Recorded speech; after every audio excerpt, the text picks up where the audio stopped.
You bury Ned Wright. Ned Wright. Sounds like a name.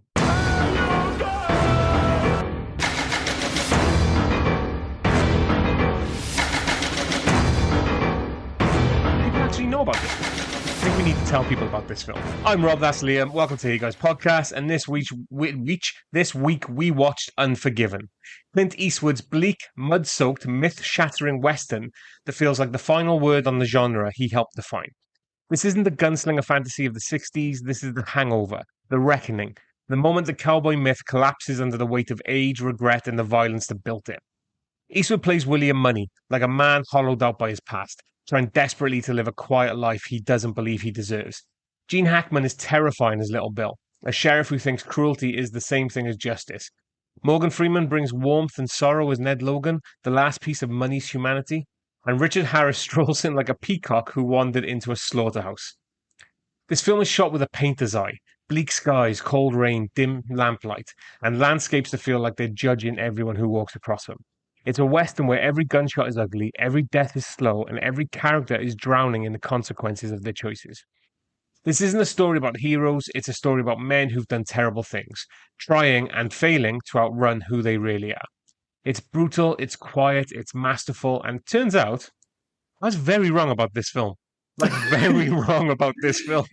Listen, for reasons I'll go into later, I was going to initially turn this into a season of films Rob might like that he doesn't know that he likes. I just remember your kind of response to this. I was just like, I don't know, man. I think if you rewatch this film, I think you might like it. And because I hadn't seen this film for 15, 20 years maybe. And upon rewatching it, especially having rewatched what's called Road's Position recently, yeah, I was just like, dude, you love that film. You gave that film 5 stars. I'd be amazed if you don't at least enjoy this film. And I'm so glad to hear that you have turned the corner when it comes to Unforgiven. Don't get me wrong. This film is slow as, completely slow. But all the better for it. I don't need Young Guns. I don't need Quick and the Dead. I don't need the bravado kind of western. Oh, it's the antithesis again, of that, I'm a huge fan of. But this is the nail in the coffin of that type of western. Oh no, sorry, not that type of western. This is the nail in the coffin of a western for its time, because I don't think we see many westerns after 1992. Well, it's interesting because one of the westerns we both agreed upon that we both really enjoy is Open Range, which felt like people forget that was a bit of a throwback because Kevin Costner was far from the peak of his powers at that point. And that kind of film kind of snuck out wait, Kevin Costner in a Western. And, obviously, he's kind of built up his reputation again and everything.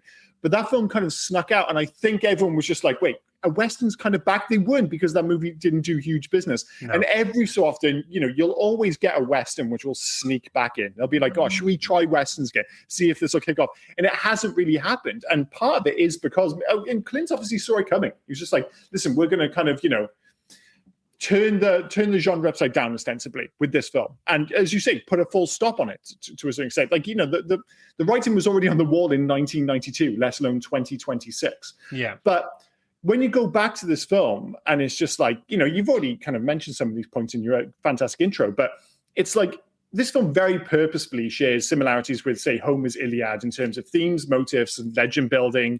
But what it really is the ultimate deconstruction of a genre. And not only that, an actor's own legacy.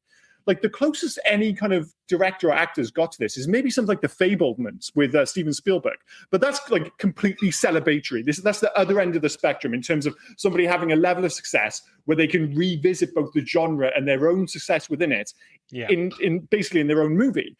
But this has none of the self-aggrandizing of The Fabelmans. This is Clint and directing and acting his own revisionist take on both the genre and his own legend. And it's like, how many actors get the opportunity to do that? I was actually wondering, the fact that he directed, I wonder if when he directs himself, he only gives himself 3 takes.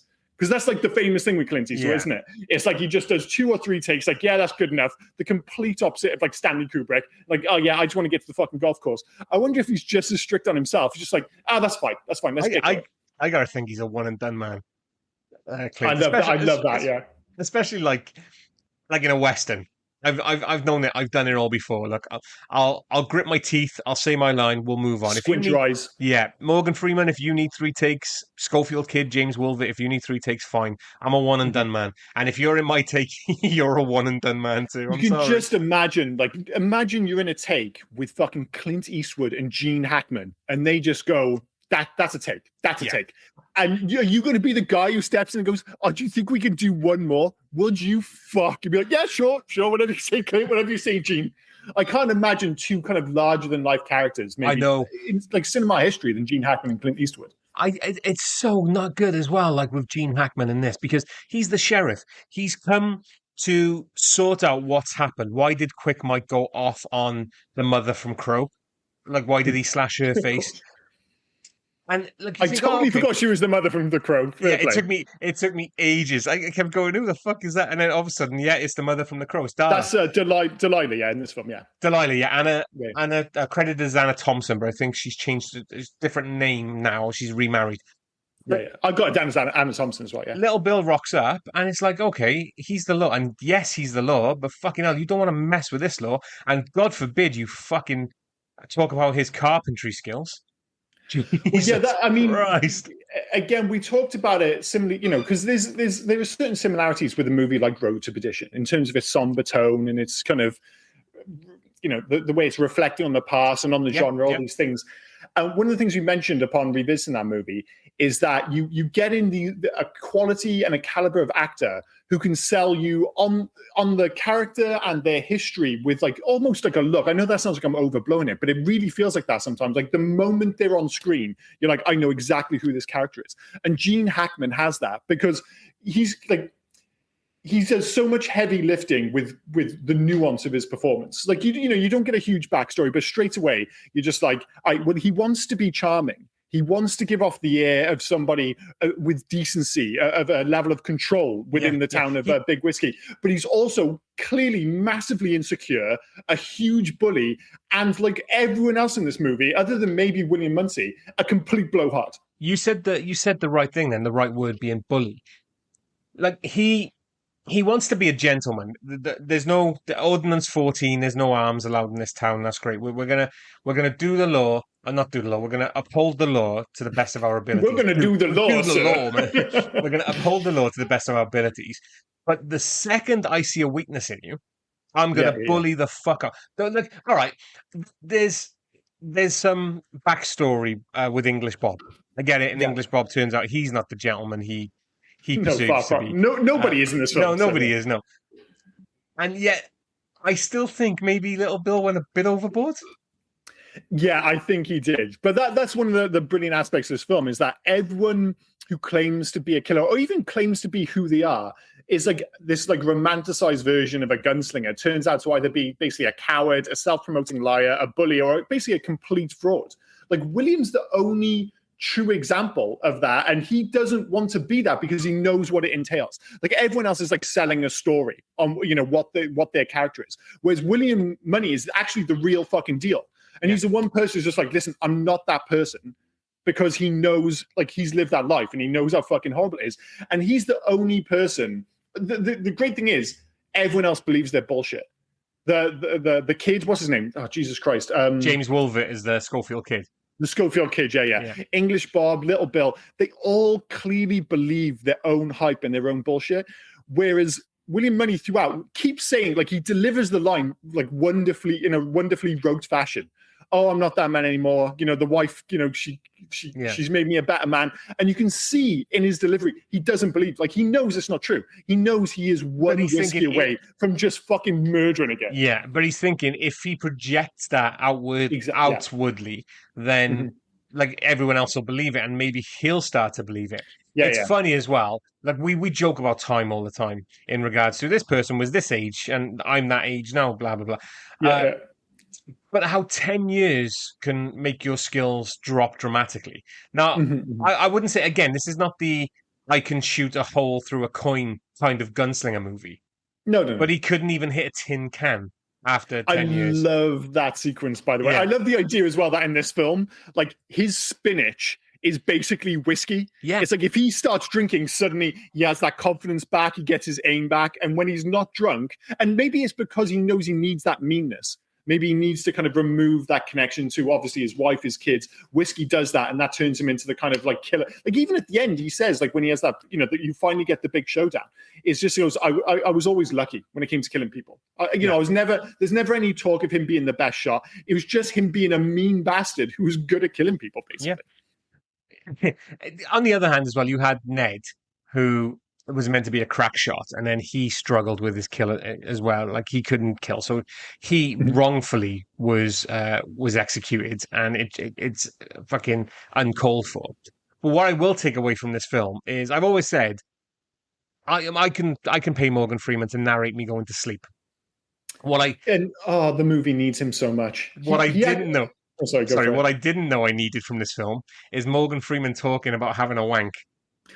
Wonderful. One of the things I totally forgot about this movie, and like as you said in the intro, it is dark, it is bleak, like it is in a moments beautiful, obviously, but even the cinematography by Jack Green, it's draped in winter. The only moments of like true beauty are arguably the opening sequence, the opening and closing sequences, which mirror each other. We're back on his farm, and the moment after he comes out of his when his fever breaks. And he's making the point to say, I don't usually look at the world around me, and it's all covered with snow, and it's genuinely beautiful.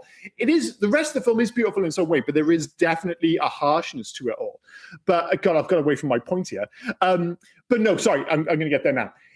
I just totally forgot how funny this film is at times, and how important it is to the tone and the vibe of this film. Because when you get Little Bill, in one of his horrible sequences when he's bullying the prostitutes, etc., and you're just like, oh, this is, and the scene you mentioned earlier when he, probably goes a little bit too far with English Bob. It's like that is offset by immediately just cutting to the surprising comedy duo we didn't know of, Clint Eastwood and Morgan Freeman, and then just talking about masturbation. Yeah. And throughout the film, even the aforementioned scene with the can where he's trying to shoot it, it's played for laughs. At first, it's quite depressing. But then the way he walks into the house and comes up with a shotgun and just destroys it, that's clearly played for laughs and absolutely works. I wonder where I got, where I've seen that before. Randomly, it's Lightning Jack.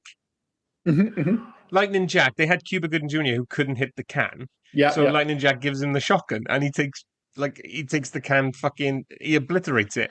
And that's it. But who knew that an homage to Unforgiven would be in Lightning Jack? Well, I think every Western since is probably homage to Unforgiven to one extent or another. But yeah, who knew Lightning Jack was going to come up in this podcast? But that, like you mentioned at the intro, the fact that this movie is quite slow. And I think part of it is the fact that the story is simple at best, but incredibly effective. Yeah, it's the simplest story. Us as hookers have gathered $1,000 to come and kill a man. Okay, we'll go into town, we'll kill the man, and done. That's the story. Like, there's not much more you can do about that story. So no, but that's the thing. I think the story is simplistic on purpose. It's effectively just an excuse to get the characters you're interested in the same place or interested in the same things. Yeah. That's all it really is. It's because this film isn't so interested in story. It's more interested in themes, in deconstructing iconography and the characters obviously throughout the film. I mean, this film, rather than being about a traditional narrative, is more about like male insecurity and a critique on the nature of violence. I don't think that's particularly subtle, but it's done very well. It's like, all of these guys, like Little Bill, for instance, you can clearly see they're massively insecure. And obviously this film keeps going back to the idea of like, the traditional idea of a Western is that it in some ways glorifies violence. And then this film, it's just like at every turn, it's just like, there's nothing to be glorified about this. No. It's unpleasant. And you've got to be a relatively, dark soul to kind of even deal with it. And that's the whole thing with William Money, and ultimately makes him different from everyone else. Is just that he's just that much meaner, that much more horrible.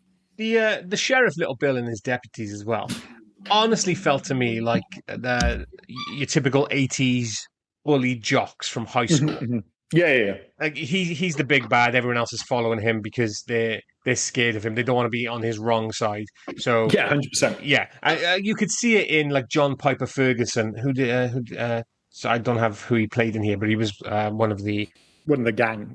I guess you wouldn't call it one of the sheriffs, one of the deputies. Deputies. There we go. Yeah. That's the word I was looking for. Yeah. John Piper Ferguson, like he was always a bit afraid to hold his gun up. The thing when they come in and they say two men have gone into. Oh yeah, three men have gone into the bar. They've gone into Skinny's. Oh, it's not Skinny's. He's taken it over, haven't he? So whatever the name of the place is. Three men have gone in there, and they're waiting on Little Bill, who's currently doing his carpentry work. Terribly. Yeah. So they're all loading their guns and they're waiting, and it's like that one guy who I believe we need a backstory for because he only has one arm. I know, he just rolls in and totally steals that scene. I mean, he's reloading his gun like 3 times. And the bigger deputy, I don't want to say as a larger man, I don't want to say the fat deputy, but the fat deputy is there going, why are you reloading it? It's fine. He's like, I gotta look like I'm doing something. Yeah, he's got like 3 guns and 1 arm. Again, it's a moment of levity that this movie needs because it's so busy otherwise going like, you're getting the themes right. We're going for like big ideas with this film. It's like Saul Rubinek's character is W.W. Beauchamp, I think his name is. It's like, I love the idea in this film that, it's trying to strip away the heroic and binary nature of gunslingers while also showing how those legends are both built and ultimately misleading in real time via his character. Like, he's writing their stories. He's basically a stand-in for the audience, essentially. He's the audience, Yeah, and you're basically all the way through, you're jumping from character to character and just basically seeing how they're full of shit until he finally has that moment with Clint at the end of the film and realizes he is out of his depth and has no interest actually spending time with a genuine killer kind of thing. But yeah, it's so important between all that because this one could feel far too heady and I think heavy. God, that sounds like that was a horrible sentence. If it didn't have those moments of levity, and as you say, I think Ned's really important for that. But I think, like you say, that scene in particular is a perfect example of: do you really need that scene? No. From a narrative perspective, but to make the movie work and just to kind of take your foot off the gas. The movie feels better for that. I absolutely agree. Yeah. I absolutely agree. The whole thing as well with the prostitutes sent out the bounty. Yes. Yeah. So I mean, we're blaming Frances Fisher. It's Strawberry Alice. Strawberry Alice is that. Like she, for some reason, even though she's showing no love towards the mother from Crow. She is Delilah. I keep thinking Delilah. That's fine. Like she's showing no love towards her at all, but she's like, no, she's in the staple of hookers. So we're going to look after her, and we need this guy to get his comeuppance. Very presumptuous, and again, I think she's just another in a long list of flawed characters. Basically, I think she feels hard done by because she can see that. Little Bill isn't listening to her when she comes down. She's like, these guys aren't even being whipped and stuff. Yeah. And I don't think she's even necessarily thinking about Delilah. I think she's thinking about herself. I think, she feels like she's being disrespected. If it turned to her, like nobody would look after or look out for her as well. Exactly. Like she's being so presumptuous when, she's like, all of the other prostitutes, you've all got to put in all of your money to pay for these assassins ostensibly. I'm not convinced they all want to put all of their money in. No. And I mean, I'm not sure if it's like an intentional joke, but I feel like throughout the film, everyone is constantly overplaying Delilah's injuries. Like, don't get me wrong, they're nasty injuries. She's taken a couple of nasty cuts. It's not the train wreck they make it out to be at all. It's a couple of scratches on her face, bless her. Yeah, I was like, right, here's a question for you. Did the two cowboys, Quick Andy or whatever the fuck his name is, and it was Quick Mike and Davy Boy Bunting. Davy Boy, yeah. Did they deserve to be hung? Especially Davy Boy. Davy Boy didn't deserve the shot in the stomach. And no, 100% not. Bleed out. Like, he actually tried to stop. Because Quick Mike kept saying, hold it down. He didn't. He was trying to stop Quick Mike. So, Davy Boy didn't deserve that at all. No. He's the innocent in this film, isn't he? Quick Mike, I guess, quick to anger. Quick to ejaculate him with a tiny penis. Why he's? I mean, I gotta be honest, right? I gotta be honest with you, right? Quick Mike. Is it Quick Mike? I keep saying Quick Mike. Quick Andy, Quick whatever his name is. He overreacted. Let me make that abundantly clear. He overreacted. Yeah. If you're a prostitute, if a woman giggles even at your if penis, it's day one, you do not giggle at a paying customer's penis. You just, listen. Like I said, he overreacted. She must have known that a reaction was on the fucking cards, man. These guys aren't nice dudes. You can't be laughing at his little dick. How many dicks have you seen as well And how small must that be? So I thought that was the end of the question. Liam, how many dicks have you seen? I don't know. I used to play football. You'd see a lot in the changing rooms. We're not moving on until you give me a number. For some reason, I'm sure I've seen a bunch of dicks in change rooms. Most of them don't, you don't pay any mind to. There was one dude I used to play football with, and I didn't know him that well because it was like we were playing with the senior players. I love how you got a dick story. It's a dick story. And I remember because, I was coming up and, it's like you want to play with the senior team and, you go watch him sometimes because my dad used to play for the same team when he was younger. And there was one guy who used to play and you'd see him with his girlfriend and the dude was like 5'6" and just a whatever dude. And his girlfriend was fucking smoking. And you're like, what the fuck is going on there?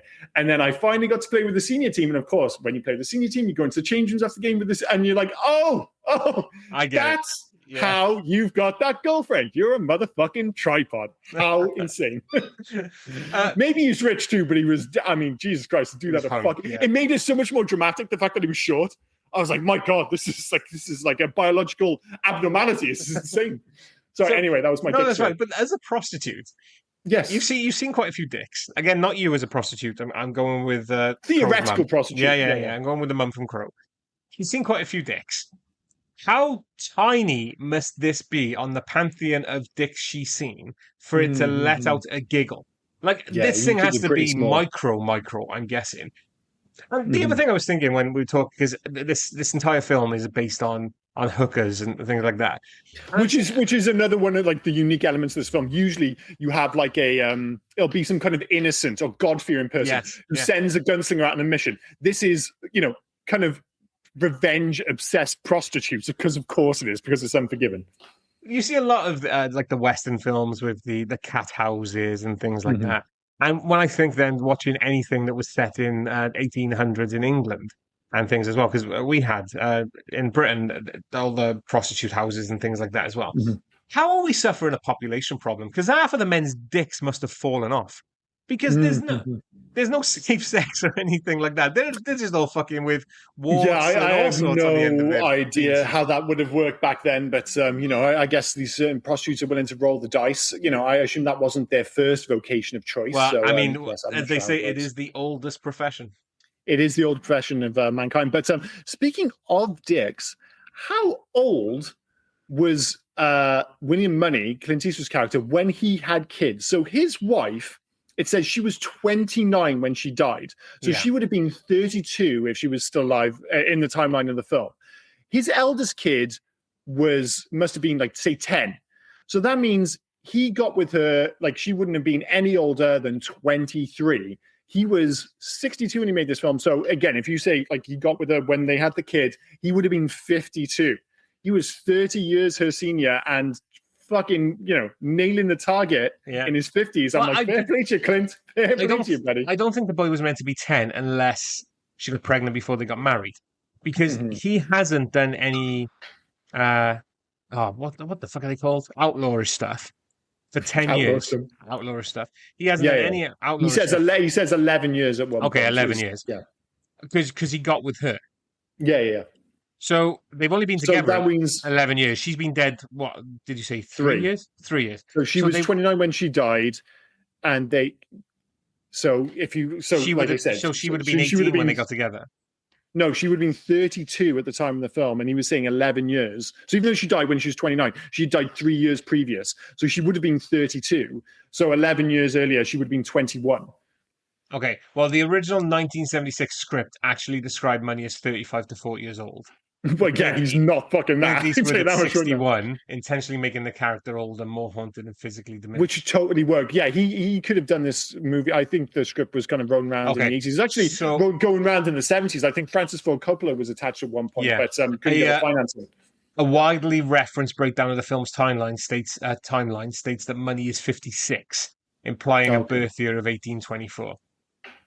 Okay. Yeah. So he was playing. However you do it, it was a Rita Sue and Bob 2 moment. He was nailing the babysitter. Yeah. I mean, people make weird decisions as well. It's like, again, to bring it back to Strawberry Alice, like totally speaking on Delilah's behalf. It's like when what's his name, Davy Boy Bunting shows up with the pony, and he's being so sweet about it, and he's trying to give her a pony, and she's all like, "Fuck you," I'm like. And you can see Delilah's just like, whoa, whoa, whoa, whoa. I know. Delilah. That's a good looking pony. I like that guy didn't slash my face. I think I'll take the pony. Thank you very much. Just like from the moment she gets cut up to the moment she offers to fuck Bill Money, she doesn't say anything. She's always in the background looking forlorn and depressed and Haunted. everything. Yeah. But like everyone's talking for her. Look what they did to this bitch's face. Look at her. Nobody will want to fuck her now. Look what they... And she's there going, all right, fuck you now. Yeah. It's like having a best friend that goes, oh, do you know, for a fat man, you've got a good personality. Thanks, best friend. Like, you're the best. And this is a film of best friends. Like, as lovely as Ned is, he is that asshole friend who's trying to get him back on the booze. Like, he's trying to get him back on the booze. Like, his whole thing is like, dude, you know what I'm like. You fucking know what I'm like when I drink. It's not like one of those guys I'm like, oh, I get a little bit leery. When I get drunk, you know people die, right? I'm like, dying wife, got me off the booze. I'm trying to be a good man. He's like, take a drink. Stop being a pussy. He's trying to get him back on the booze. He's also turning around and going, don't tell my wife who hates you that I'm fucking hookers, by the way. Don't say I'm going upstairs. Don't say a word to my wife who hates you. Yeah, like Ned is like, he's not a sweetheart either. Like, because it's Morgan Freeman, because he's got the voice and everything, and, you know, he's not as murdery maybe as everyone else. You're like, oh, he seems a little bit sweeter. He's still a fucking piece of work, Ned. Yeah. Make no mistake. And that, again, that's one of the great things, again, about this film is that, you know, you get the gang together and you have that first cowboy shootout. So once they've taken the money, and they decide to go after Davy Boy Bunting. And of course, they just appear there. There's no real build-up. Again, like every other element other than the last 10 minutes, there's no glamour to it. They show up, and you quickly find out that the Schofield kid can't see. Ned can't shoot anymore. Yeah. And fucking William's not much better. William's no better unless he's had a drink. Yeah. And William, of course, ends up shooting him. And the way, you know, he ends up dying, you don't even see him actually dying. You just assume he did. It's just, again, you know, the next big shot with, I keep calling him Quick Andy now. It's like he dies on the shitter. It's like that whole sequence. And it's not quick. It's not like, you know, Young Guns when they suddenly show up and they just shoot him. It's like there's a whole sequence where they're just waiting for him to take a poo. It's just, again, so unceremonious. The same with like, the journey when he gets the cold and they sleep and you realize just sleeping rough is just unpleasant. I did love the joke when the Schofield kid goes, "Ooh, a mighty ripe," because obviously they're behind the shitter. Yeah. And Bill Money just turns around and goes, "It's about to get riper." Like there's going to be a dead body decomposing in that thing in a bit. Yeah. There's a couple of lines in this, in fairness, but like you said, like he's a shithouse. No pun intended. Sorry. The Delilah, the mum from Crow. We have now done 3 of her 4 known fors. Oh, really? Yes. So the Crow, this. Honestly. What's the other one? Totally, I can't even remember her in the other one. Okay, that's tell me then. Yeah, so True Romance, she played Lucy. Of course she was True Romance. Of course she was. Yeah. And Desperately Seeking Susan from 1985. So we've done how many of her films? 3 of her 4 known fors. Oh, 3 of her 4 known fors. Sorry.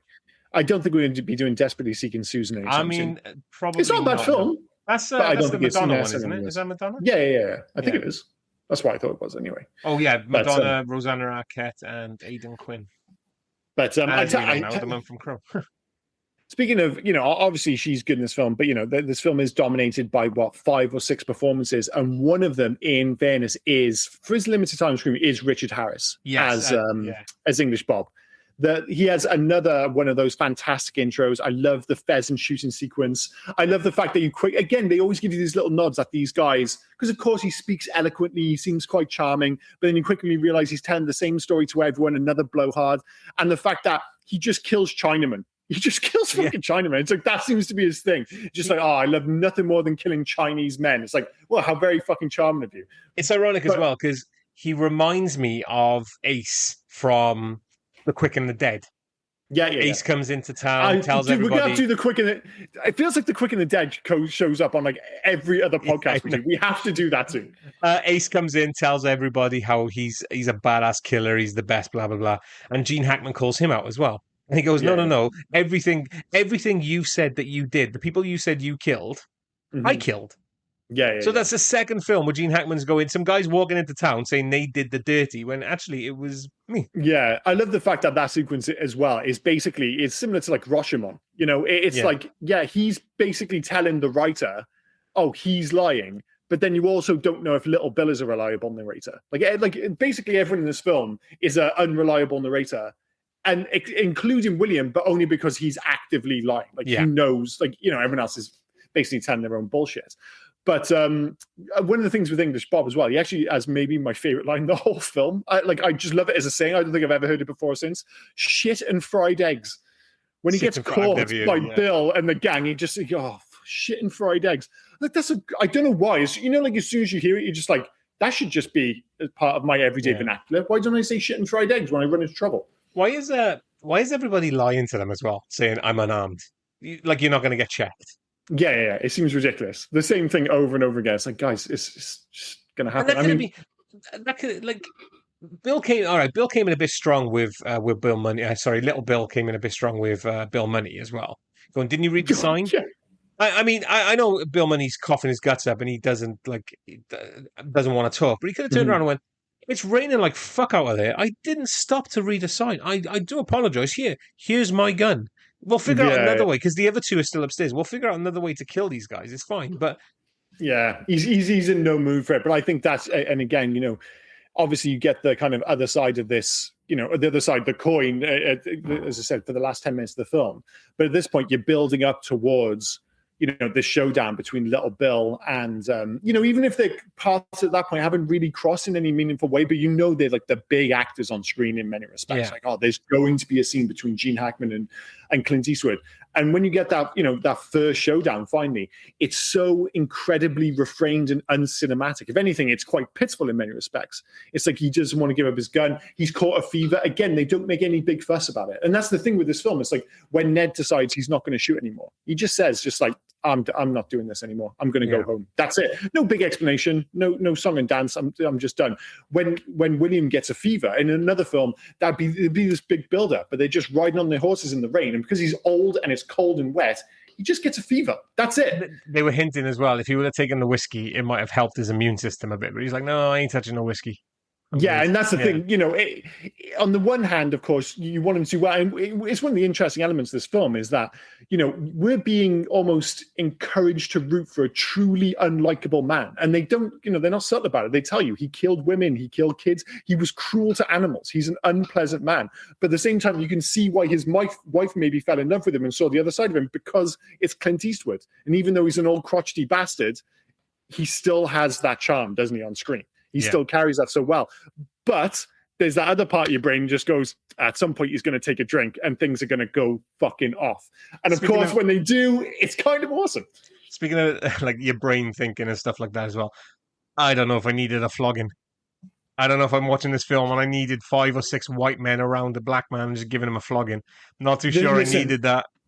Listen, I'm not sure if I needed that, but like in most aspects of this film, it does show refrain. It's like when Ned dies, you just get told about it. It's like, he was just beaten really bad. And even he doesn't have that heroic element. It's like, you know, you hear initially, it's like, oh, well, you know, he kept beating him because he didn't give you guys up. But she does say, it's like, well, eventually he hurt him bad and he did give you up. And then they just died.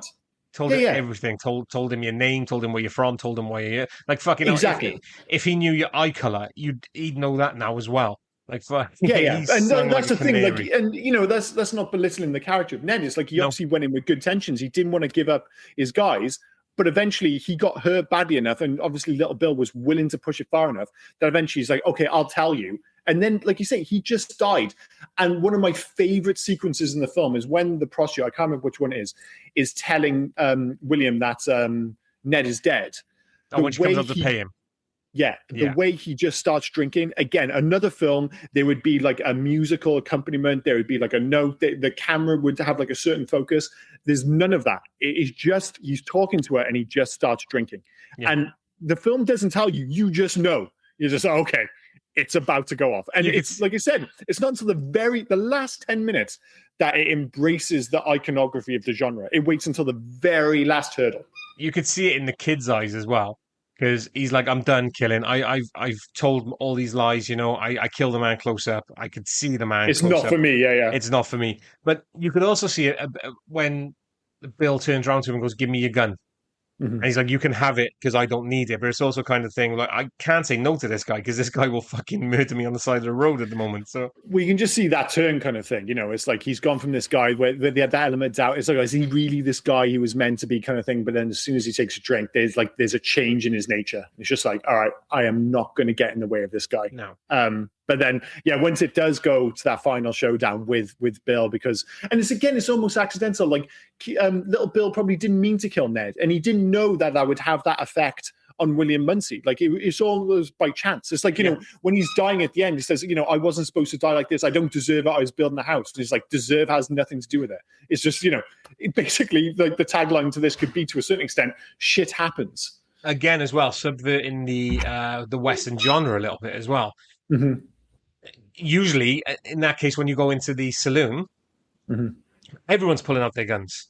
And they're having a little, and there's loads of people hiding behind the weird circular tables that seem to be bulletproof, and everyone's shooting blah blah blah. The guy at the piano will have a pistol and all that other shit. Yeah.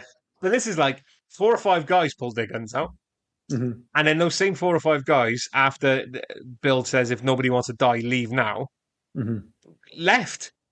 Like nobody stuck around, and I love it as well because they're not hiding around to ambush him. But just in case, he's there at the door going, I'm coming out now. If anybody takes a shot at me, I'll kill you. I'll kill your family. I'll kill your dog. I'll kill your neighbor's dog. It's well, again, that's what the movie speaks about, like throughout, is like that difference between people who play the part and this one guy who is the real deal. Yeah. And when they see it, everyone's in there just like, I'm not sure if I'm cut out for this. And you see at the end, you know, like, you forget about these like Western movies when they're done, I guess, relatively close to reality, is that a lot of the shots are missed. Like it's within real close range. When they're flying, they're right next to him, and most people miss. And obviously, you have a moment where his gun misfires and all that other jazz. And you know, even right down to the end, when you can see little Bill on the floor, and you think he's dead, but he's not dead, and you think, oh, he's going to shoot Clint. He just didn't get a chance. It was so good. He just goes over, sees him coming, just like steps on his arm, just like, nope, that's not happening either. But when he walks in. Sorry, I love. Oh, sorry, go for it. Sorry, I just wanted to finish what I was saying about when he was threatening apologies. Everybody. I love when he's threatening them all, because it made me think of Billy Bedlam from Con Air, of all things. Whereas, like, he saw his wife having sex with a man, didn't do anything to her, drove 3 states, killed the wife, the dog, the neighbor's dog. You know? Yeah, well, that's the thing. If someone says that and you believe them enough, you're like, it's that whole idea of like, you know, my dad used to say to me when I was younger, it's like, don't worry about messing with someone who's tough. Don't mess with anyone who's like, got nothing to lose. Don't mess with crazy. Yeah. And when he says that, and you know, you only have to believe it like 10%. Be like, wait, so if I mess with this guy, he's just going to kill everyone I know. It's just like, oh, I'm just not going to shoot. I'm just not going to bother. Do you think the very next day they buried Ned Wright? I would have. If I saw him come into the bar and do that, and he gave me that warning and he looked like Clint Eastwood, I totally would. And that is the thing. It's like when he does finally show up and he walks into the bar and suddenly it embraces genre, embraces the history, embraces the man with no name, and he's delivering the lines. Like when he starts speaking, there's lightning in the background. They really lean into it. And his face is in shadow. Yeah, the whole works. And he basically becomes an amalgamation of the many gunslingers he's played in his past. And like you said, it only briefly, but it celebrates the tropes and the classic iconography. And then it's just over again. But it does briefly have its cake and eat it. I loved it as well when he walks in, he goes, whose establishment is this? And everyone's looking around, nobody wants to say anything, and it feels like an age before Skinny turns around and goes, I am. I bought it off. And it's like he's trying to give a backstory of why the name is different. He's saying I'm the owner and I bought it off this guy when he passed or whatever it was. He didn't need any of that. It's your fault for putting Ned right in the front of your establishment. You put Ned outside, you're getting shot. Yeah, so you're getting shot. There's no having a chat with him. There's no reckoning with him. It's just like, I'm here to kill and I'm going to kill you for sure. The other thing I loved as well that I've never seen before in a film like this, again with Skinny, is he has a contract with the girls. He has a signed contract that gives them all their earnings. Or gives him most of their earnings. Yeah. No, I know. Yeah. Even they get signed contracts. I mean, in 2026, maybe now it is big business. There are contracts. There's like... Well, no, if prostitution is legal, but I guess it would be the same as like if you owned a strip club, for instance. Yeah. And you would have to have contract with all these girls. It can't just be girls off the street kind of But thing. have you You'd ever have to have seen a them talk about a contract, even show a contract in a Western like this before? Because usually it's just the women renting the room upstairs. But I guess that's his whole business. And he's like, listen, I don't mean this in a diminishing way, but it's I think they lean into this by the fact that, okay, you hurt my horse, but you've given me horses. It's like if somebody shot your horse, it's like, well, I need to be reimbursed. It's like part of my business are these prostitutes who I have paid to get here, and now I pay as a living, blah, blah, blah. And she's been cut up, so I need to be reimbursed for that, because he just sees them as property. That's how he's dealing with it, kind of thing. But it's another point of just like the unglamorous nature of this world, the complete opposite of the way it's sold, or was certainly sold in the Sergio Leone's spaghetti westerns of the 60s. It's like, that was the real glamorization of these, where he shows up in town, the man with no name, you get the close-ups, you get that amazing what's his name, Ennio Morricone score, like this, the score for this film by Lenny Nyhouse, I think his name is. It's so much more subtle. And I think Claudia's theme, one of the main themes, was actually written by Clint Eastwood. But everything is just pared back. It's just like nothing is cool. Like, I watched what is it, The Good, the Bad, and the Ugly quite recently. And the opening sequence, you're just like, yeah, it's just cool. It's just cool as shit. None of it is cool in this film, except that, again, maybe that moment, right, when he comes out the bar right at the end, I'm sure you noticed it, he's standing there in the rain with the American flag in the background. Yeah. It's clearly there on purpose. You're just like, that is a cool shot. But that's all you get. The Good, the Bad, and the Ugly, though, it's bright, it's colourful, this is dark, it's dingy. Everything is done what feels like in the shadows. A lot of muddy hues everywhere. The only but it's like when the two guys who deserved, the one guy who deserved to die, Quick Mike, and then Davy Boy as well died. That was bright. That was middle of the day. The sunshine. Yeah. Everyone else died pretty much just in the dark, it's just all gritty, and it felt like you're showing these because you had to show this is what the money was for. These two you were paid to kill these two, so we're going to show that, and then everything else was just it's all about revenge. But even those sequences, the whole point is, even though it's in broad daylight, it's unceremonious. Yeah, it's not particularly cinematic. No, because they shot him in the leg, and then they couldn't, and he's crawling away. Nobody else wants to come out from a cover because people are wildly shooting. Yeah. But they're still aiming at Davy, and it's unceremoniously. It's just like there's bullets just hitting next to him, and then the final shot is like, oh, I got him in the gut. We can leave. Yeah, and that's the thing. The scene ends with him saying, give your friend a drink. It's like, all right, he's dying, but we don't want him to die in horrendous pain. Let him have a drink, but he's dead. We'll just roll out. Lachlan Monroe as well, just out of nowhere. Yeah. That was a random face. Although one of the faces we've not really mentioned is James Woolvett, who plays the Schofield kid in this film. And he's very good in this movie. I don't think I've seen him in anything before or since. No, I get him confused. I think with his brother, I think he does have a brother named Woolvett, who was in, do you remember that Kevin Sorbo TV show Andromeda? Yes, I do. Yeah. Yes. He was the engineer guy in that. I always thought it was him, but it's the brother. But I've only ever seen him from one other thing, looking at his IMDb, and that's Dead Presidents.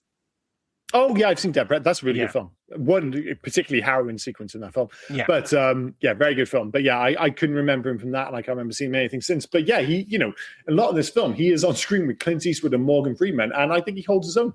He does hold his own, if not going a bit too much. I do think he was thinking maybe I've got to deliver. I'm with Morgan Freeman and Clint Eastwood. I've got to push what I'm doing. And sometimes I think, and I know that's the whole point of this character. The whole point of this character is bravado. The whole point of this character is, I've killed 5 men. You come up against me, I will take you out. Not if I'm stepping 50 yards away from you, mate. You can't fucking see me. But I do think he did really well, but sometimes, and this what I mean is, do you think maybe he watched a little bit too much Emilio Estevez in Young Guns kind of thing? That's clearly what he's possibly, but he did it like that was what his character was meant to be, so he did it correctly. But it did become a bit grating after time. Yeah. But I think he is supposed to be a little bit annoying. But I take your point. It's like he was both successful and annoying at the same time. So it's just the nature of the character. Do you anything else to add before we move on to Rob's take? No, mate, I don't really have a Rob stake in this. There was nothing that really jumped out at me. I mean, I could say that James Woolvett as a Schofield kid annoyed me, but But there's no obvious thing that jumped out. Well, that's the whole point No. with the Rob take. It's got to be natural. Can't force these things. Yeah, exactly. So we'll move on to favorite scene. I mean, I might be missing the point with this, but the movie does encourage you to a certain extent. We talked about this just a moment ago. Despite the deconstruction, all that jazz of the genre, of the legend, of the iconography, you do invariably look forward to the return of the old William Money and the showdown with Little Bill at the bar at the end, a big whiskey. And it's just like, there is a catharsis to it when he, and it shouldn't be for the character because it's just like, oh, he's gone against his wife, he's gone against his ways, become the man he said he wouldn't. But you're just like, I want him to become that dude again, at least briefly. And when he does, it absolutely delivers. And it goes all in. And as I said, I think the brilliance of it is that it doesn't overcook it. Because when I was watching, I was just like, God, they do leave this late. And I checked this. I was like, I think when he takes his first sip of whiskey, when the prostitute shows up, I think there's like 10 minutes left in the film.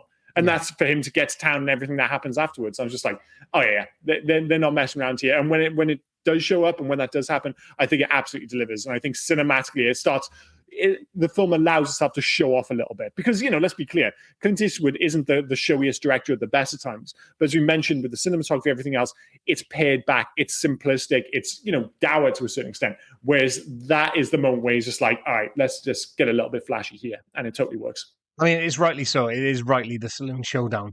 I got it written down as like when Money's stepping out of the shadows in the rain-soaked saloon. It's one of the greatest final confrontations in cinema. There's no music, no glamour, just a man who's lost everything, walking into hell with a shotgun and nothing left to fear. And there is that element of like almost shooting it like a horror sequence with Ned's body outside the way it's framed. Yeah. And that's right. So it's raw, terrifying, and unforgettable, and it's Unforgiven. But I thought it was so good, and as I said back to you've related to it a few times now. Road to Perdition. Favorite scene in that was the rain-soaked showdown again in Road to Perdition. For some reason, if you've got a man stepping out of the shadows and it's raining, don't put any music or just put low music on it. It'll fucking work beautifully. It just and that was another film filled with iconic characters and actors, and this is the same. And both of those sequences, I actually think the Road to Perdition one is tough to beat. That sequence is properly elite stuff, but this holds a certain weight because it is Clint and the history that comes with it. So we're in agreement. It's that shootout at the end. Oscar season in which we hand out 3 Oscars and 3 Razzies in categories our choosing. So it's already won a bunch. Doesn't need us. I mean, it won Best Picture, Best Director, Best Supporting for Gene Hackman, which I think is totally deserved. And Best Editing. It was also nominated in pretty much everything in '92. But for me, if it's going to have a few extra Oscars, the Oscar for Most Delusional Carpenter goes to Little Bill. I was just trying to think, what would the modern day equivalent be? I think it's someone who just dresses like shit but doesn't realize it. You have that friend, it's just like, oh God, he's making a lot of effort, but he kind of looks like a lesbian. It's just one of those guys. The Oscar for Nice Boy Who Fell In With the Wrong Crowd goes to Davy Boy Bunting. He just wanted to give Delilah a nice pony, and he's clearly so sweet. They even play up like the rest of his gang when he gets shot as being quite sweet and naive. I was just like, oh, the one person in the film you feel for. Again, the not traditional cowboys or ranch hands of these things where the ranch owner is usually a bad guy and all his ranch hands are bad guys, when they're going up against the little one. They're just guys who work at the ranch. They do their job, and on the weekend they want to come into town, fuck some hookers, have some drinks, go back to the ranch. That's all they want to do. And then one guy gets his little pecker laughed at, and it goes fucking insane. And it just goes south, And you're, as you said, you're in trouble by association. And 3, the Oscar for Best Scowl still goes to Clint Eastwood. Just no one does it better. Nobody does it better. I was going to present an honorary Oscar award to William Money for dropping dines in his 50s on his 20-year-old wife, and having kids when he's like 53 or something like that. But we'll just leave it at that. That 10-year-old kid was 30 if he was a day. 100%. Motherfucker, you look 30. The Oscar for the best deconstruction of a genre goes to Clint Eastwood. Just give him another Oscar because it's well deserved, I believe. And like you said, if someone else had done it, it still would have been brilliant. But the fact that he represented the genre to so many, obviously, there's you can go back to the 50s, 40s, 30s, all the way back, and there's all these stars. But certainly in the 90s, in terms of who represented the Western, certainly who was still alive, it was absolutely Clint Eastwood. And the fact that he's doing it adds an extra layer. It's absolutely brilliant. The Oscar for the best villain who thinks he's a hero goes to Gene Hackman as Little Bill. He is clearly what makes it brilliant is the fact that he's clearly the hero of his own story. He is absolutely the hero of his own story. And finally, the Oscar for the best supporting performance. There's no ifs, ands, or buts. It's Morgan Freeman. Like I couldn't come up He's with a funnier one. He does so well. Best supporting performance. I think did he win or was he nominated for the Oscar? no, Did he no. win Best it? supporting actor went to Gene Hackman. Gene Hackman, yeah. Well, it Yeah. should have gone to Morgan Freeman as well. They should have shared it. It's tricky because Gene Hackman is fantastic in this film, and I think it's one of those movies where you end up splitting the vote. It's like they're not. It's very rare that you'll get two. You do get occasionally, but very rare they get two actors from the same movie in the same category. I just feel like Gene Hackman kind of sucked up the air in the room, so to speak. Yeah, but I don't think it would have been a crime if Morgan Freeman had been up for Best Supporting Actor instead. So absolutely fine. The Razzie for Worst Influence goes to Ned and his insistence that William gets back on the source.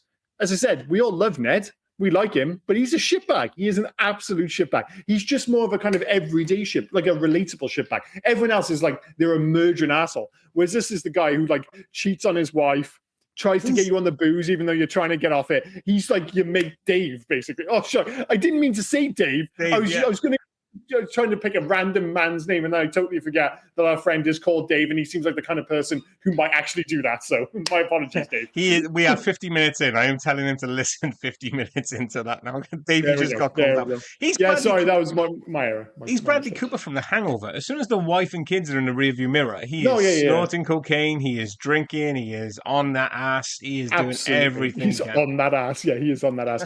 The Razzie for Prostitute Who Should Have Known Better goes to Anna Thompson as Delilah Fitzgerald. Sure, Quick Mike definitely overreacted, but you cannot be laughing at a paying customer's dick, as we said earlier. You just can't do it. You just can't do it. Take the 30-second one pump and dump and just move on, Just move on. Yeah, just tell your friends about it afterwards.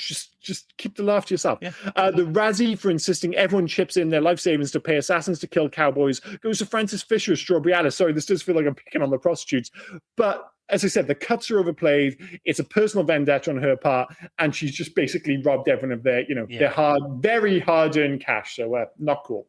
The Razzie for the worst retirement plan goes to William Money. Just become an unsuccessful pig farmer. Why not? Yep. I love the fact that he's so sick of it that when the Schofield kid rolls into town, it's like, do you want to, go on this one last job? He just looks at his kids, goes, listen, I'm just going to go for like 2, maybe 3 weeks. Because he was like, handle yourself for a week. If I'm not back in a week or two, go see the woman that hates me. Yeah, you'll be fine. Sally Two Crows. Yeah. Just tell her the man she hates is sent it's not that far from 80s parenting and Latchkey Kids, to be honest. But not the best parenting. The Razzie for the worst horse riding confidence goes to the Schofield kid. I mean, the worst confidence. Jesus Christ, he was overly confident. Yep, everything. Absolutely. And the Razzie for the worst home construction goes to Little Bill's house. And his jail cell, apparently, because everything is fucking falling apart in that thing. Yeah, he's not great. Which I like I said, I think is such a lovely touch that he is so convinced by his own bullshit that he's even convinced that he's a good carpenter and won't have it. Like when Bucamp says, hang the carpenter. It's like, what the fuck do you mean? This place is awesome. Just like, despite the fact that there are leaks everywhere. Fantastic. Any alternative titles for this film? So in Argentina, it's The Unforgivable. Yeah, it's fair enough, I guess. In Austria, it's Merciless. Yeah. In French Canada, it's Impardonable. I was going to say this could be one of the few times where all of the alternative titles are actually quite good. That one's pretty shit. Croatia, it's Irreconcilable. Oh my god, this just feels like this just feels like each country got like a different. They basically went into the synonyms on Google and just like they all get one each basically. Denmark, it's The Merciless. Mm-hmm. Estonia, okay. Poverty. No, that doesn't work. Finland, Ruthless. That's okay. Again, Hungary, more synonyms. Yeah. Hungary, No Forgiveness. Yeah, much of a muchness. What else we got here? Lithuania, Remembering Evil. Kind of works, but it sounds too much like a kind of B-grade horror movie. Norway, Merciless Men. Yeah, a little on the nose. Romania, The Relentless. No, it doesn't really work. Serbia, Inexplicity. No, it definitely doesn't work. Spain, Without Forgiveness. Yeah, it's fine. Taiwan. I've left this pause here. Mm-hmm. And Executed Without Mercy. And Executed Without Mercy. Again, a little bit long-winded, dare I say. I think I'll stick with The Unforgiven. The original script title was The Cut Whore Killings. Yeah. Yeah, which is it feels like a proper throwback to, you think about the titles in like older westerns. They're often quite wordy, should we say? But I think they made the right choice. Uzbekistan is great, by the way. I can just imagine this is how they would put the title in the film. They're looking at a quick mic and they're just shouting him and going, "You, sir, are not forgiven." Oh, is that what the title is? You, Not sir, forgiven. Not forgiven. Not forgiven. Yeah. Yes. Just unnecessary, isn't it? It's just unnecessary. Any facts for this film? Which, of course, there are, but choose your favorite ones. There's an abundance. Yeah, no shit. Yeah. I mean, it's weird that you said at the intro, actually. It's like, we need to remind people to watch this film. I have no kind of idea of, like, is this still in the public consciousness? I was kind of taking a piss, mind. No, I know you were, but it made me think, because obviously, we brought this up when we covered Road to Perdition in terms of the best movie of the 21st century that nobody talks about anymore. And of course, a lot of people, when you mention it, everyone's like, oh yeah, I remember Road to Perdition. But like, when was the last time it was on TV? When was the last time you talked about it? When was the last time you watched it? And everyone seemed to watch, I watched it when it came out in 2002, myself included. I feel like this film was obviously a massive deal in the 90s. But we're so far removed now in terms of deconstructing westerns, and westerns have become more popular again because of the TV shows and everything else. What's the Kevin Costner one? The one on Paramount. Oh, Yellowstone. Yellowstone. So it's like this film doesn't quite have the same impact anymore because we're kind of moving into a new generation of westerns. I know I mentioned that cinematically they haven't really kicked off, and again, there've been a few attempts at big screen revivals, but it appears to be that the move to the small screen is the way that the genre is moving forward, basically. Yeah. Right. Should I do facts now? Yeah. Sorry, mate. Sorry, that was a bit of a ramble. My apologies. Clint Eastwood I handed you a grenade on that one. I just said all that, and I was just like full stop at the end. So, cheers for that, buddy. Clint Eastwood's mother, Ruth Wood, toiled through an uncomfortable day wearing a heavy dress as an extra filming a scene where she boards a train. However, the scene was eventually cut, with her son apologizing that the movie was too long and something had to go. All was forgiven when he brought her to the Academy Awards and thanked her prominently in his acceptance speech. Sorry, Mum, I cut you. You're just a bad actor. Something in the genes. Didn't Clint Eastwood's mum live to be like 100 and something or another? I'm sure. Yeah. But she must have been pretty old in this one because he was like 61. So the script floated around Hollywood for almost 20 years. Gene Hackman read and rejected it, only to be later convinced by Clint Eastwood, who had owned the rights for some time, to play a role. And I think as well, it took Clint Eastwood like 20 years because his original, he had the script and he had the rights, but his original agent or whatever said, script is shit. it was terrible. It was terrible. Yeah. So he never. But that's the thing. If you looked at it, like we said earlier, though, the story is relatively simplistic. So I think you do need the right screenwriters. I'm sure when you got the initial script, I'm sure there were quite a few changes. And but I think a big part of it as well is that he felt like he needed to age into it as well. It's like I know the initial character is supposed to be younger, but it's like this will work better if I'm in my 60s, and it totally does. Okay, so I got the actual fact here. So it took Clint Eastwood several years to actually get around to reading the script, as the script reader had initially told him that it wasn't very good. To maintain the authentic atmosphere, no motor vehicles were allowed on the big whiskey set. Fair enough. Morgan Freeman learned about this movie from Kevin Costner while filming Robin Hood, Prince of Thieves. Freeman approached Clint Eastwood and got the role of Ned Logan. He had a hell of a run, didn't he? Late 80s, early 90s. Clint Eastwood said at that time that this would be the last movie that he would both act in and direct. He has since been an actor and director in several other... I mean, fucking hell. Yeah, it wasn't even technically his last Western, because he did Cry Macho in like 2000. Cry Macho, yeah. Which is kind of like a neo-noir Western, I suppose, kind of thing. But, I mean, the last film he actually directed was last year, wasn't it? Juror number 2. Yeah. And how is he now? 96? Jesus Christ, that guy does not stop. What a machine. Deputy Clyde's line about why a one-armed man needed to carry 3 pistols, I don't want to get killed from lack of being able to shoot back. It's sometimes attributed to James Butler, Wild Bill Hickok. He usually carried 2 pistols around his waist, another in a shoulder holster, sometimes another stuck in the back of his belt, and usually had at least one derringer hidden somewhere. While working as a lawman, he usually carried a sawed-off shotgun as well. Hickok also laughed at Ned Buntline's report about his killing 20 men with 20 shots, saying that his theory was start shooting and keep shooting until the man he was shooting at was dead. It's almost to the levels of Mad Max Beyond Thunderdome. You know, at the start when he shows up and he has to drop off his weapons, and it's like he just keeps pulling out gun after gun after gun after gun. When Jack Nicholson heard that Saul Rubinek was auditioning for the movie, he advised him to make an extra effort in his tape. So Rubinek not only played the audition scene, but a few more, and spent time and money in making the tape look professional. When Clint Eastwood cast him, Rubinek asked why, to which the director said that his audition tape stood out. Well, he's very good. He's very good. And actually an absolutely essential part of this film. Yeah. Like thematically, his character ties this film together, so it really needs to work. Will's difficulty in mounting the horse was achieved by his holding the left rein close in, which makes the horse turn to the left.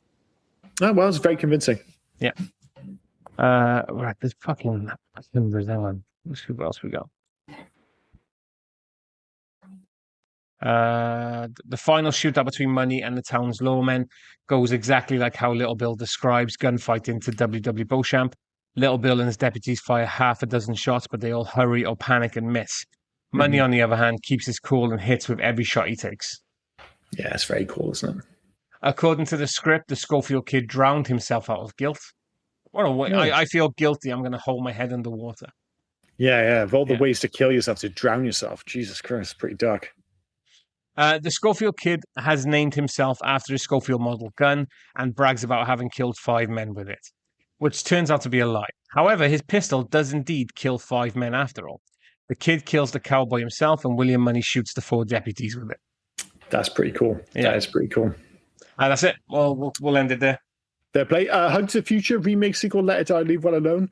I mean, the obvious answer is to say Leave Well Alone, but there actually was a remake in 2013, a Japanese remake set in Hokkaido during the Meiji era by Sang-il Lee and starring Ken Watanabe, and it's very good. It's very good indeed. And maybe that's like the perfect example of a remake. It's like, oh, well, it's in a different language. It's in a completely different setting. So it's kind of like, you think about like The Magnificent Seven is, a remake of... Seven Samurai. The Seven Samurai. This is like the other way, basically. Yeah, because usually we're remaking the old ones like Lone Wolf and Cub. We've remade that I don't know how many times, things like that. But yeah, to go the other way. 2013 as well. It wasn't long ago. Yeah, in the grand scheme of things. I don't like the maths on that one. I'm like, 2013, that was long ago. I'm like, that's 13 years ago. It's a while ago. Yeah. But yeah, it's really well reviewed, and I saw it ages ago, and I remember being very good. I can't remember everything about it, but as far as remakes go, you're just like, yep, that feels completely justifiable. There's enough in the way of differences, and there's a justifiable excuse with the language, the setting, everything else. But yeah, now that you've done that, leave well alone. I don't want somebody doing a direct remake of this, i.e. set in Wyoming or wherever it's at. Yeah. I know it's shot in Alberta, Canada, but it's set obviously in the kind of Western Plains or whatever the fuck it is. We don't need that, so let's just leave it well alone now. Thank you very much. It's the same answer, really. Just leave it well alone. You can't do any better than this. So yeah. Yeah, in terms of making a change, so if you only make one change to make this movie better, bit of a tricky one, but I am still not sure about the opening and closing crawl. It's probably like a nod to tradition in history. Yeah, but why the mum? Like, why go on about the mother-in-law just hating his guts? Yeah, it seems like additional details we didn't need, and I feel like that could have all been told through character moments. Again, I feel like it's a visual nod to movies past. I don't think it works. I like I get the idea that it kind of bookends the film. You almost got like a kind of the exact same shot at the start and the end. But yeah, the crawl felt a little bit old-fashioned to me, sadly. Yeah, it did feel unnecessary as well. Like it just wasn't needed at all. Yeah. I was just like, when it started, I was just like, oh, I'm not sure about this. Then the rest of the film was fantastic and it was fine. And then you get it at the end again and go, oh yeah, I still don't like this. I still don't like it. I'm sure somebody better versed in the westerns of yore could explain why, but it just didn't really work for me. But it's a minor issue with an otherwise very, very good movie. For me, it's give the women more agency.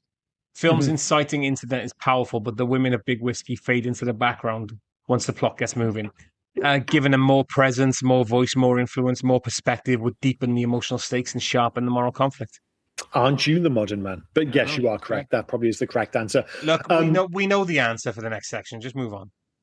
We do. So the only interesting thing is, beyond the fact that the obvious answer is Red Dead, and the only real question is, would it be Red Dead or Red Dead 2? I think for this movie, it's probably Red Dead 1, but this movie is basically being remade in Red Dead Redemption 2 via the side story, the Gunslinger Stranger mission, which mirrors the cast, some of the shots, certainly the finale, and even has some of the dialogue pretty much taken from this movie. So not only is Red Dead Redemption 2 probably the answer, this movie is basically already in that video game, unsurprisingly. Like both games, if you go back to Red Dead 1 and 2, there are numerous nods to The Unforgiven throughout anyway. But Red Dead Redemption 2 goes all out, and they just basically, maybe we just make one of the missions basically the fucking Unforgiven, and that's exactly what they do. But it is indeed the correct answer. We can fanny about, but of course the answer is Red Dead Redemption. I'll give you my why it fits as well. It's a dying West, a man haunted by his past, violence as a cycle, mud, rain, regret, inevitability. It's Red Dead Redemption 2. Red Redemption 2. I was thinking Red Dead Redemption 1 because it's later on. But listen, we're splitting heads. It's one of those two motherfuckers anyway. IMDb says, in which I tried to guess how many how many written reviews there are for this film. My apologies. Before we pick a random 10-star and 1-star review, I've got to assume that there's quite a few reviews for this film. There is, yeah. Over 500? Over 500, yeah. Yeah. I'm going to go with 722. 843. That's not bad. I can live with that. I know it sounds ridiculous. I'm more than 100 off, but I feel like I'm in the right ballpark. Yeah. Of those 10-star, there's got to be a whole bunch, man. This is the most 10-star reviews I think we've ever seen. Yeah, I'm thinking. So how many? There was 820 odd. So I think there's. I wouldn't be surprised if it was like 209. 264. Oh, see, again, I'm pretty happy with that. That is a very high percentage, though, and understandably. The other one's going to be more interesting. This one was written in March of 2018, titled, This Ain't Just a Great Western. It's an incredible movie with an awesome star cast and superb performances. Jesus Christ, that's the fucking title? I know. Are we sure that's not the whole review? That'd be fine, but okay. Saw this in the late 90s on a VHS and revisited umpteenth number of times. Own a DVD of it. Just revisited a few days back on a Blu-ray. Back in those days, my grandpop was excited to see both of his fave film stars, Eastwood and Hackman, in the same film. The cast is awesomely strong. Eastwood, Hackman, and Freeman. This ain't just a great Western. It's a great movie with awesome characters. Eastwood playing a tough guy who has killed women and children in the past, but trying to lead a decent, honest life with his kids on a farm. He has become more weaker with age. His farm is going through a loss, and he is pulled into his darker side once again. On the other side, we have Hackman as a sheriff. Oh, fuck me. Sorry, mate. Well, you got warned by the intro, awful. Let's be honest. Yeah. No, his grammar is awful. He's not spelling you. He's doing you as in you. Okay. And he spelled through as THRU, and there's just no grammar. And well, that's just cunts. I mean, don't get me wrong. I know a lot of people do these things, like they send text messages from Psycho. I'm just knowing those people. If I read this as well, so it should say, on the other hand, we have Hackman. But he's gone, on the other hand, on the other side, we have Hackman as a sheriff. We have Hackman. Oh, he's suddenly gone to German, yeah? We have Hackman. That sounds like a warning. We have Hackman, and we won't be scared to hurt him. As a sheriff who's against people carrying guns in his town. He is a bit autocratic and sadist, and sadist, not N, when meting out punishment. We have Freeman as Eastwood's old pal, who during a shootout acknowledges that he ain't no ruthless anymore. Yeah, I don't think he said that's definitely not verbatim. No. I'll tell you that much right now. All the performances are top notch. As in R. Eastwood's direction is truly mesmerizing, from opening shot and the editing top notch. The one-liners are also memorable. Cinematography by Jack Green is wonderful. The film begins and ends with a beautiful wide shot. Eastwood standing at the grave near a tree with a sunset in the background. As a fan of Eastwood and genre movies, I owned it myself to write a review of this film. Fantastic. That was fucking horrible. Thank you for that. In terms of 1-star reviews, now there's got to be a couple of psychos out there. I don't think there's going to be very many. Although I guess some people might find it quite slow, but still, 1 star feels very harsh. I know it's 17. Oh, dude, 20. Oh, okay, yeah. Feeling pretty good. See, I feel like that's a decent week. Oh, fuck the quiz now, of course. Written in August 2008, titled Poor and Forgettable. Ouch. Unforgiven. I think that was the Lithuanian title for this film. Unforgiven is Clint Eastwood's last tribute to the once great West. But whilst I thought this was going to be the bar westerns to come, I was sadly mistaken. Unforgiven, though simple in plot, falls flat on characters and emotions, and I would certainly say that Unforgiven is Eastwood's worst film to date. Eastwood's himself seems too old to play the part of acting and directing, which also adds a downfall to the overall look of the film. All the characters seem rushed and ragged around the edges, especially Eastwood's character. The acting doesn't seem to flow and contribute to what the characters are feeling. The direction is poorly misled by quirky shots. So overall, Unforgiven is not Eastwood's best and by far one of the worst westerns around. This guy did a Rob. He hasn't watched the film.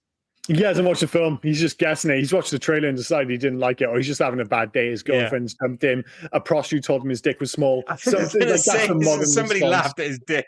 Yeah. Something's gone horribly wrong there. He's obviously like he could relate to it. He goes, "Fuck this film, fucking bitch." Anyway, that leads us to our own scores and recommendations. Unsurprisingly, it's a 5 and a yes from me. I think this film is and remain. There's a reason it won Best Actor, Best Director, all these, accolades. I don't think this is one of those films where you're just like, oh, well, he was getting on a bit, they kind of get a bit of a gimme or anything like that. It's like, no, it's completely, kind of justifies the accolades that came its way. And it's still a fantastic movie to this day. So 5 and a yes for me. Sorry, that was a bit long-winded. It's okay. This film is awesome. I thoroughly enjoyed it, but I'm glad to hear that. It's a 4 and a yes from me. It didn't feel 5-star. But it's what's funny is if you put me on the spot and said, well, why? What did it need to get the 5th one? I couldn't tell you what it needed to get the 5th star. It just didn't feel like a 5-star to me. It was a 4-star. I think maybe it's, it could be a kind of stronger kind of, history with the genre or something like that. But I totally get it because, I think if I usually ask my wife to score the film after we watch them together. I suspect if I asked her, she'd probably give it a 4 as well. Yeah. Because it is a bit slow at times. And especially if you don't know what you're getting into. Like my wife, she's just like, that wasn't the film I was expecting it to be. I think she was expecting a more traditional Western. And the fact of the matter is, there are long stretches where not much happens, and it won't be for everyone. But a 1-star review, not having that whatsoever. So it is. Sorry, 4 from you, a 5 from me, a yes from both. So well, yeah, I didn't know if I said it, but yeah, it's a yes. Highly recommended across the board. So yeah, that has been 1992's. Is it the Unforgiven or just Unforgiven? Unforgiven. There's no the. It's just Unforgiven. I've been referring to it as The Unforgiven for this whole fucking podcast. I apologize if I have. Anyway, that's been 1992's Unforgiven. Before we get to next week's choice, do you have this week's quiz, sir?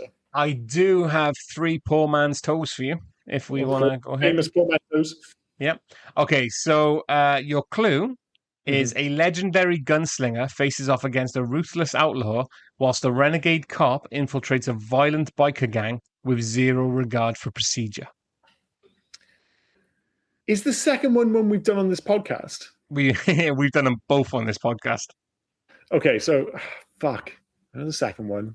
Can you read the first part again? Sorry. A legendary gunslinger faces off against a ruthless outlaw, whilst a renegade cop infiltrates a violent gang. I'm just having trouble with the first film. What's your second film? What's his name? Fuck. What the fuck is it called? Let's drop down my head now. Oh my god! When they kill a helicopter with a car, by any chance? Yeah, of course. Okay. When they kill a helicopter with a car. Sorry, with a motorbike. With a motorbike. Okay. With Lance Henriksen. So you're thinking of Stone Cold. I am thinking of Stone Cold. Okay. Yes. Stone Cold and the a legendary gunslinger faces off against a ruthless outlaw. Legendary gunslinger. I'm just not getting it. Yeah, just have to tell me. Tombstone Cold? Oh God, yeah. I really should have got that Tombstone. Yeah, I was. Yeah, consider how much I love that film as well. Yeah.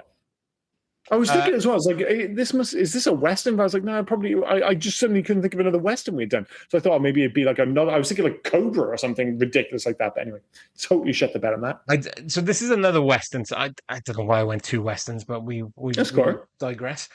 A group of gunslingers defend a frontier town from bandits, while a struggling screenwriter becomes entangled with a chaotic collection of criminals, kidnappers, and unhinged personalities.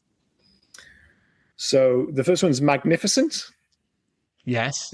Yeah. The Magnificent. 7.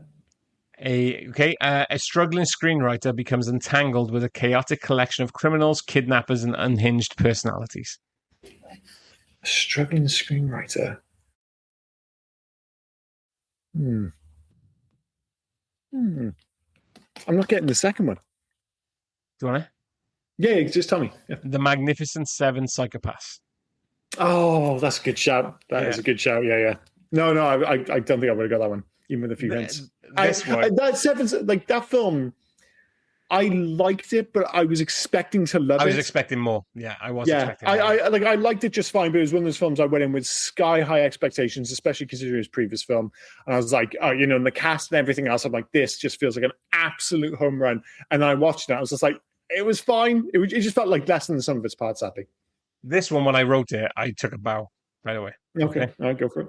A master thief and a relentless detective play a deadly game of cat and mouse across Los Angeles, while a woman travels the world seeking meaning, food, and emotional healing. The first one sounded like Heat. Yeah. Yeah, Heat. And sorry, could you read the second one again? A woman travels the world seeking meaning, food, and emotional healing.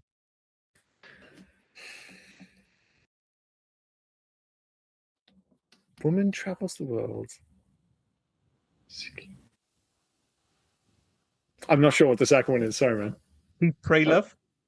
Oh, okay, that's quite good.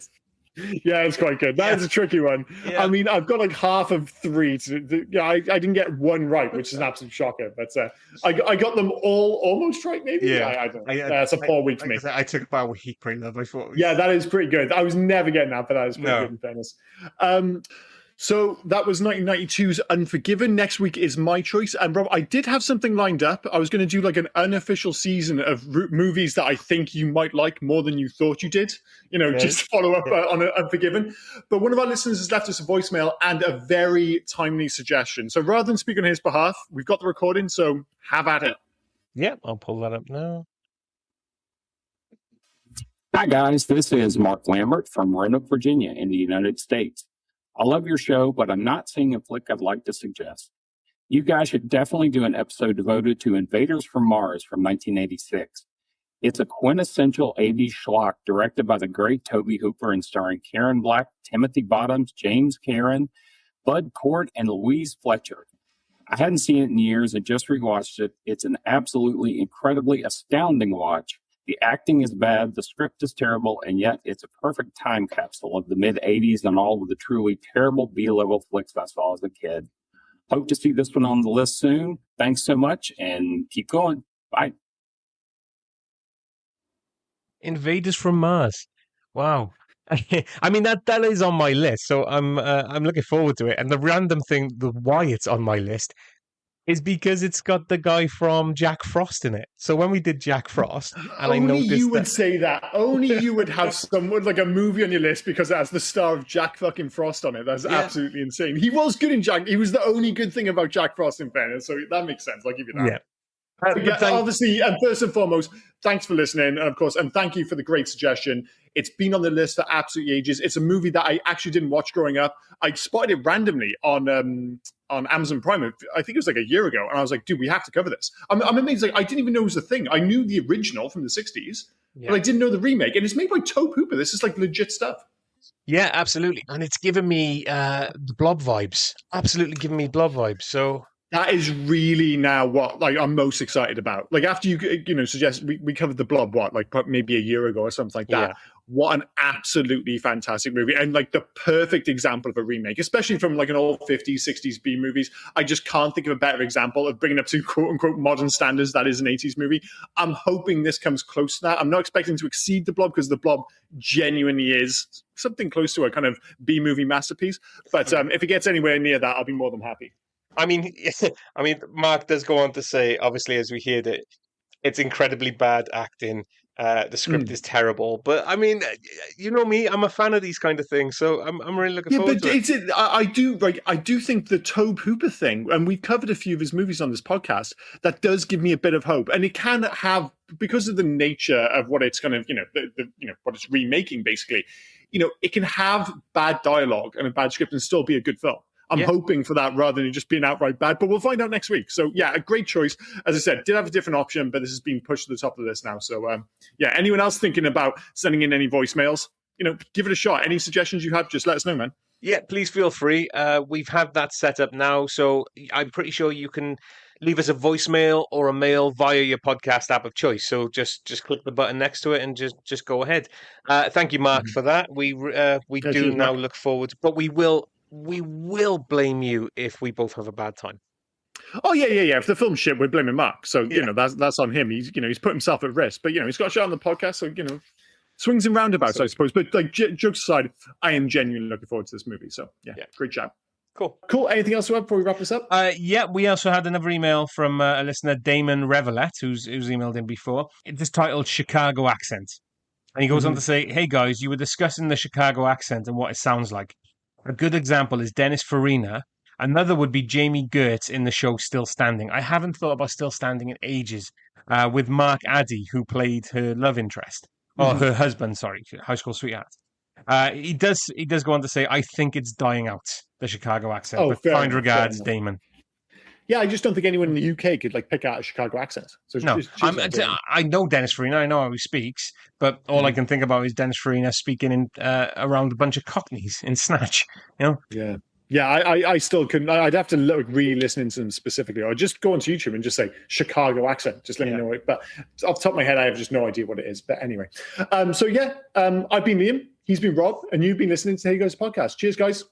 Cheers, guys. Bye now. Oh, and before I forget, where can folk reach us if they were so inclined to? Well, you can actually reach us on Hey You Guys 80s at Facebook, Instagram, and on Twitter. But if you want to send us a mail, do heyyouguys80s@gmail.com. Send us in your recommendations. Send us in your thoughts about any of the episodes. Just literally talk to us. We'll have a one-sided talk with you on the podcast. Yeah. We're nice folk. Get in touch. But no, cheers, guys. Bye-bye. Cheers, guys. Bye now. Hey, you guys!